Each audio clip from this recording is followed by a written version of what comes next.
Hello, everybody. This is the Know Your Place podcast, and this is episode 68.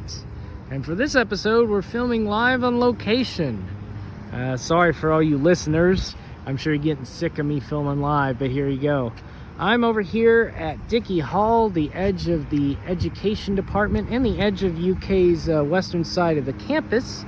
And this was a user-submitted request. My friend Scott Strauss said, can you film the railroad crossing somewhere at your area? So I'm going to do one that's kind of special and means something to me. So I'm currently walking down Scott Street on the sidewalk, and it's just a little two-lane street, and there's parking on either side of it. And over off to the left here, we're gonna sort of check this out for a second, is a little tiny strip of land that was bought by the Newtown Crossing apartment complex. These were the apartments my wife lived in when we met in college. And there's a giant pedestrian bridge that they built across the railroad tracks so students could get to class easily. And it's amazing. I mean, it's 2 stories tall. You have an elevator in it and a stairwell. I'm not gonna go across it because I don't need to creep on these apartments, but if you look over here, back behind this old abandoned warehouse building, I'll get to that in a minute. We're actually right next to the old abandoned tobacco warehouses around here. But as you can see, this is a major freight area where the freight trains go through and take stuff from the warehouses along Manchester Street that are still functioning out to the south from Lexington. There's about 330,000 people in Lexington, so there's a fair amount of freight that still travels through here. As most of my American audience will know, passenger rail in America started becoming severely limited in the 1950s, and the actual main passenger rail station that used to exist in Lexington, based upon what I've read about, was it was torn out in 1956, and they even tore out the tracks. You can't even visit anymore. It doesn't exist. So anyway, but we're gonna take a good look over here, and as you can see on the I went through the parking lot behind the road, but on the north side of the road here, you see a giant brick building with some old an old water tower on top of it. And these old buildings are now called the Reynolds buildings, and for my educated American audience, anybody who knows what Reynolds refers to, that refers to the old big tobacco company. That's right. This was a giant tobacco warehouse. And you know, there's probably, man, look at it. There must be like 300 windows on this side. It's a huge building. And it's mostly defunct, but they do art class in there. And I used to walk my friend home from class for a while when I was a freshman. But now I want to get to one of the weirdest things about being over here. So the railroad tracks, they bend over around the apartment complex, and I think it's pretty wild. I thought there used to be a fence up here, but you actually walk right on top of them. I wouldn't suggest it, because you never know when the freight traffic will come by. Over here is an old decrepit building. It's a 4-story tall brick building that has some different sections of setbacks, showing my architectural geekness here. And it has really interesting Victorian styling. And for years they've been saying, we're going to restore this building. We're going to make it into something great. It's right next to campus. Why can't it function? And because we're like 100 feet from campus, maybe a quarter mile from the main part of campus, and here's this just totally defunct building. Well, so there was lots of rumors about what this building used to be when I was a freshman back in 2007, but I never found the full story. It's actually kind of a little tricky to find anything about it, but apparently this used to be a really seedy bar. And some of my people from Lexington who watch this video can probably comment more on that. But it used to be called Boots. And it used to have really sort of it was a really low-end dive bar with a few hotel rooms on the top. And it used to have stripping in it. Now, some people claim that there used to be prostitution that happened in here. From what I can tell, based upon the historian that wrote into Reddit, I doubt that really took place, but you never know. And it's just really wild because it's a really nice looking building, but no one's ever been able to keep it functioning. When it was originally listed for sale about a decade or two ago, it was listed for $860,000, and just no one's ever wanted to put that much money into fixing it up. I guess the parking situation with it would be a bit rough. I don't know what kind of deal you can make with that big lot next door. Students sometimes pay to park in the lot next door, and sometimes it's employee parking. And but it's quite wild. It's a wild old building, and I love the roof on it. The roof is amazing, but I don't know what they're ever going to be able to do to get it functioning. I've always heard it'll be functioning. This year we'll finally get somebody in there, and it never happens. It hasn't happened now. I started school my freshman year in 2007. It's 2020, and this building still stands here defunct. So as we walk down to Scott Street, there's a bridge. The railroad takes a bridge over Broadway, which is a main road. I'm going to go out later. I'm going to try and hit one other crossing my wife was talking about, which is Pisgah, to give you the rural contrast, if I can get there in time before the sun goes down. But so there's this giant bridge, and it actually used to be a street, from what I understand, that you just walk across. But yeah, it says no trespassing, because right on the other side of that bridge is the Norfolk Southern freight yard for Lexington. You can see it over there. Don't walk out on here. You can even see it. Does that look like some coal cars? I think I see some coal cars over there. And you know, we do still have a coal-fired power plant at UK, so that could very well be the coal, where they store the coal cars while they wait to dump their loads off at the plant down on the south side of campus. But yeah, so there's a very major road under there.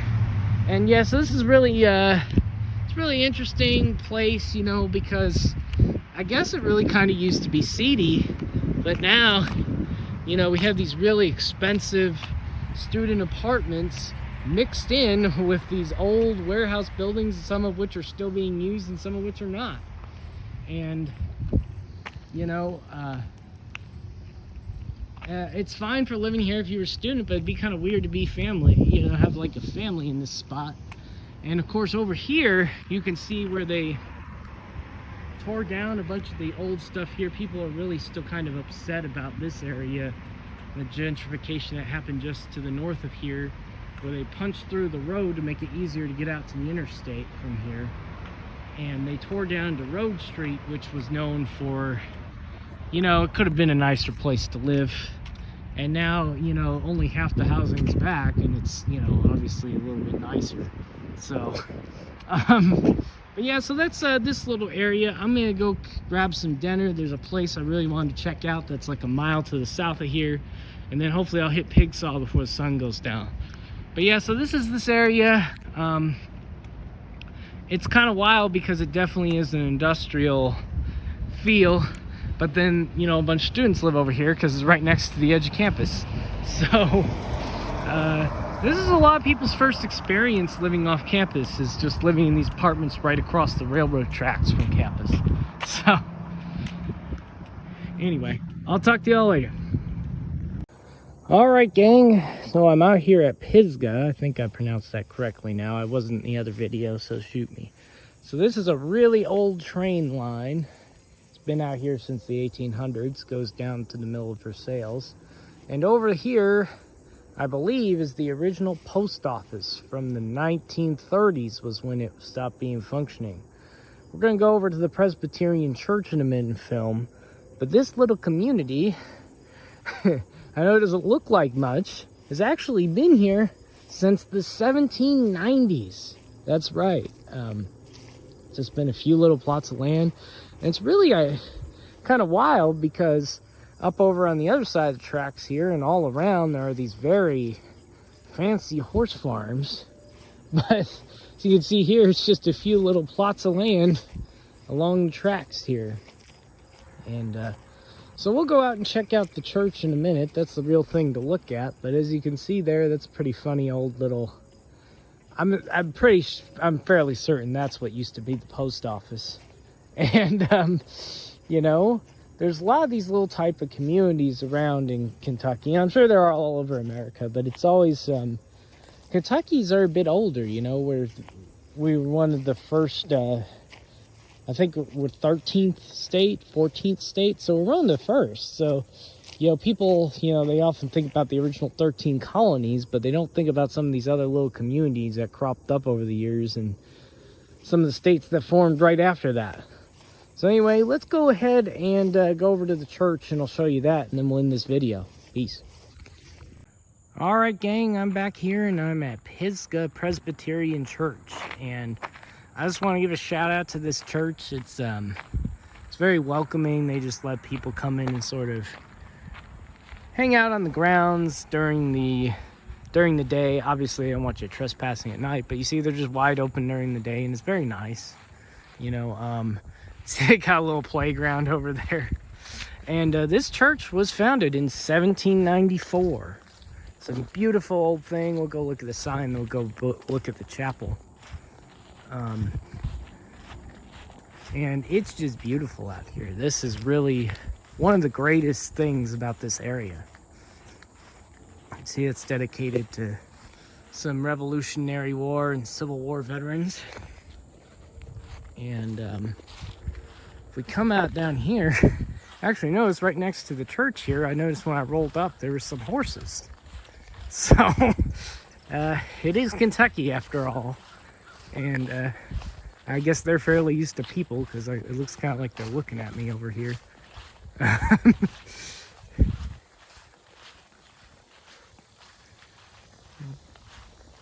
And my wife told me to come out here and take a video, and she's been out here several times, and she took me out here when we were first dating. And it really is a gorgeous property. They really do a good job with it. Yeah, there they are. Here's some horses for the gang. What's going on, guys? What's up? Just resting? Yeah, it's finally cool off. You can finally walk around, can't you? You looking at me? But yeah, now we'll walk over and we'll look at this. This chapel is beautiful, you know. And obviously back then, didn't need a very big one. They got a lot more in their congregation now. But yeah, the Presbyterian Church has a bit of a big following around here, and it's kind of they've had some struggles with keeping up membership over the years. But you know, it is quite interesting. They have a very fancy college too near here called Center College, and they have a lot of nice historic sites in the area. So, you know, because here in Kentucky, you know, there are a few Catholic churches, but you know what I mean. Hello. How are you? Anyway, sorry about that, guys. That was the Reverend Hannah McIntyre. She's new here. I guess she got here in November. She's just stopping out to say hi and make sure I wasn't acting crazy. She told me to kind of look at this sign. So anyway, the story on the building is they've actually had a congregation since 1784 was what she told me. But this building right here is from 1812. And it's beautiful. I absolutely love it. And you can see they have a giant old cemetery out here with all these old headstones. And yeah, we're gonna go look over just at this sign real quick. She told me to get that in the video, so we'll do it. I feel like I'm getting all bald and bankrupt. For those of you who follow him on YouTube, you know what I mean there. But yeah, and I love this place, and obviously if you lean Presbyterian and are in the area, I would check it out. But that's just me. Anyway, so we're gonna go up here, and you see this old sign here. And it actually says 1785, if you can see it down there in the bottom. So anyway, yeah, those are some of the old Kentucky things. I would go take a picture of the castle, but it's kind of hard to get off the road at the castle. But maybe one day I will, when I have more time, go take a picture of the castle. But I think I'm going to go home and rest now because I've been kind of out on the road a little. So let's get back into town and go take a rest. Thank you all for listening to the Know Your Place podcast. And yeah, that's Scott Street and Pisgah in Woodford County. Peace.